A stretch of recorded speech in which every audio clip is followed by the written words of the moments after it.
So the last quarter, if you will, of 2020, again, started making very, very poor decisions that thankfully didn't cost me my marriage and my family, but cost me my career, if you will, at that time.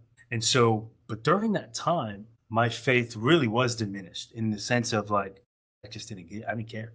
I didn't care about kind of some call it conscience, I call it conviction. I didn't care about those things. And so shifting gears though, January, February of 2021, all that shifted. God was so good to me and forgiving.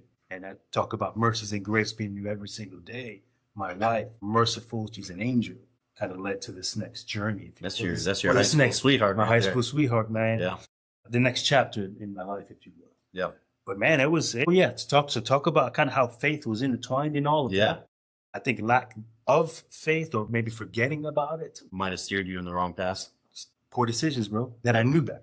But then reconciliation, restoration, all those things. Love that. Yeah. So high school sweetheart, New Scott. Yeah. What up, girl? 15 years of marriage. You'll be 15. And a lot longer together because we all seen you guys from last year of high school, senior year. Yeah. Two kids, right? Two kids. Yep. Jeremiah and Joshua. Yeah. Love that. Beautiful boys, man. What do you got? What do you got for the husbands out there or the fathers out there? What's the goal? What's the key? Because a lot of high school sweetheart situations, those kind of fizzled out, let's be honest. Yeah. Yours seems to just never falter. And again, you said you had that little moment where, what's the recipe? I would assume communication. Of course. But there's got to be a little bit more.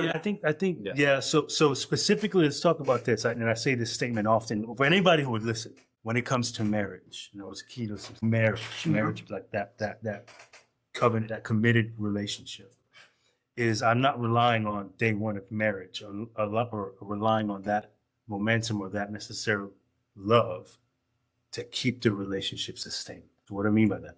Sometimes we were excited to think or reflect on that wedding date and all the emotions we felt, the love we felt, and the excitement we felt, the honeymoon phase, but do nothing to keep it going. Right. And so for me, I'm deciding every single day to have that same kind of love. Does that make sense?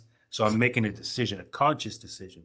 Man, I'm gonna love and serve my wife today. We continue dating your spouse. That's what I was gonna say. Exactly. You're not just married. Yeah. You're married and continuously dating your wife. Yeah, and continually learning because we all change. We're different human beings. Than when we were in high school. Praise God for that. And so we adapt and pivot and we learn each other. That's the huge thing. Yeah. You know what I'm saying? And how can we use this kind of language a lot, but how can we outserve one another?